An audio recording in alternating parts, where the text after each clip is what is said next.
आप देख रहे हैं आज की सत्ता। हेलो दोस्तों, क्या हाल है। तारीख आज 24 सितंबर 2025, दिन बुधवार, हिंदी तिथि तृतीया। और आइए बात करते हैं आज के मुख्य समाचार में देश भर की तमाम बड़ी खबरों पर नजर डालते हैं। देखिए, पहली खबर, जीएसटी सुधारों के बाद सरकार एफएमसीजी की कीमतों पर नजर रख रही है और ई कॉमर्स प्लेटफॉर्म भी जांच के दायरे में है ताकि ग्राहकों को जीएसटी छूट का फायदा पूरा मिल सके, क्योंकि कहीं कंपनियां जीएसटी टैक्स कटौती का फायदा अगर ग्राहकों को नहीं देगी तो उन पर अब सरकार सख्त कार्यवाही भी करेगी। और इतना ही नहीं, इसके लिए सरकार ने हेल्पलाइन नंबर भी जारी किया है। अगर कोई कारोबारी दुकानदार जीएसटी का फायदा आपको नहीं दे रहा है तो आप इन हेल्पलाइन नंबर पर शिकायत दर्ज करवा सकते हैं। और वहीं सीबीआईसी के सदस्य का भी कहना है कि जीएसटी नोटिस की भी मुद्रिक सीमा तय करने की योजना बना रही है सरकार। चलिए अगला अपडेट देखिए। एक रिपोर्ट सामने आ रही है। भारतीय आईटी कंपनियों ने 8 साल में H1B वीजा पर अपनी निर्भरता घटाई है। स्थानीय भर्तियों पर ध्यान दे रही है इंडिया की आईटी कंपनीज।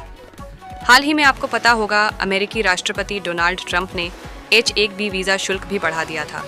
और देखिए, ईपीएफओ ने अपने आंकड़े जारी किए हैं। जुलाई महीने में ईपीएफओ की तरफ से 21 लाख से भी ज्यादा नए सदस्य जोड़े गए हैं, जो कि पिछले साल की तुलना में 5.5% तक की बढ़ोतरी है। और वहीं पीएफ खाता धारकों के लिए एक और बड़ा अपडेट सामने आ रहा है कि गलत वजह बताकर पीएफ निकाला तो अब तगड़ा एक्शन लिया जाएगा। ईपीएफओ की तरफ से चेतावनी दी गई, जिसमें कहा गया कि आप अपने पीएफ के पैसों का इस्तेमाल गलत वजह से बताकर नहीं कर सकते हैं। गलत कारण से अगर पीएफ पैसों की निकासी करते हैं तो उस पर आपको पेनल्टी भी देनी पड़ सकती है। यह देख सकते हैं आप, ईपीएफओ की तरफ से इस संबंध में अलर्ट भी जारी किया गया। चलिए खबर देखिए दोस्तों। S&P ग्लोबल रेटिंग एजेंसी ने भारत की ग्रोथ रेट जीडीपी बढ़ोतरी का अनुमान 6.5% पर बरकरार रखा है। और वहीं देखिए, बैंक खाता वालों के लिए बड़ी अच्छी खबर आ रही है। अब सेम डेट पर क्लियर हो जाएगा आपका चेक। 4 अक्टूबर से ही भारतीय रिजर्व बैंक RBI एक नई सुविधा शुरू करने जा रहा है। अभी आपको पता होगा, चेक क्लियर होने में 2-3 दिन का समय लग जाता है, लेकिन अब आपको इंतजार नहीं करना पड़ेगा। सेम दिन सेम डेट में आपका चेक क्लियर हो जाएगा जिस दिन आप चेक लगाओगे। अच्छा, यूपीआई को लेकर भी एक नया सिस्टम शुरू होने जा रहा है। देखिए, आप क्रेडिट कार्ड की तरह काम करेगा अब आपका यूपीआई। पेमेंट पर EMI का ऑप्शन भी मिलेगा।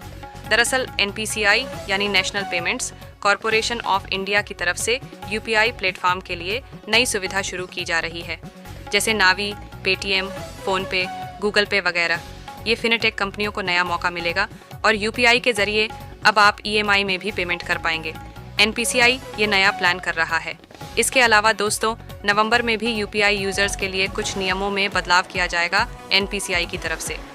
यूपीआई में पेमेंट सेटलमेंट सिस्टम में यह अहम बदलाव करने की घोषणा की है NPCI ने। अब 1 से 10 नवंबर की साइकिल में केवल ऑथोराइज्ड ट्रांजैक्शन ही होंगे।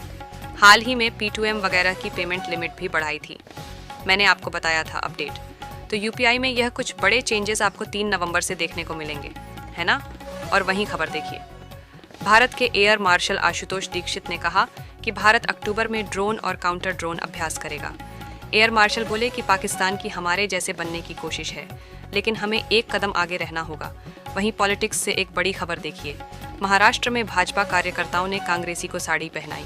पीएम मोदी की छेड़छाड़ की हुई फोटो इन्होंने शेयर की थी, तो उसके बाद दोनों पार्टियों के वर्कर्स में बहस देखने को मिली है।